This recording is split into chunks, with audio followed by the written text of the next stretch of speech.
Dubai سے Mrs ظفر صاحبہ نے کیا ہے کہ نماز کا فدیہ کتنا ہے؟ کیا فطرے کی رقم، گندم وغیرہ سب ہوتے ہیں؟ کیا فدیہ میں بھی یہی سب کچھ ہوتا ہے؟ کیا فدیہ بعد میں ادا کیا جائے گا، یا پیشگی بھی ادائیگی کی جا سکتی ہے؟ نمازوں کا فدیہ تو یہ ہے کہ جب تک وہ اس کو یعنی قوت ہے، ادائیگی قوت ہے تو ادا کرنے کا حکم ہے. لیکن اگر وہ اتنا مقصد ہے کہ لاچار ہو گیا، نماز کی ادائیگی نہیں کر نہیں سکتا، تو فدیہ تو اپنی زندگی میں بھی ادا کیا جا سکتا ہے. جب یہ ہو کہ بھئی اب فی الحال کوئی طاقت نہیں ہے، قوت نہیں ہے، تو ان نمازوں کا فدیہ دیا جا سکتا ہے. فدیہ جو ہے وہ 2 کلو گندم یا اس کی قیمت.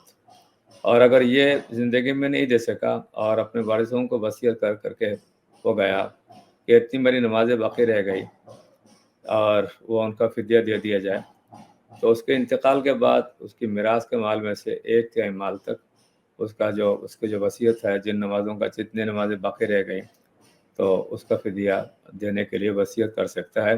اور وارثوں کی ذمہ داری ہوگی کہ 1/3 مال میں سے اس کا فدیہ ادا کرے.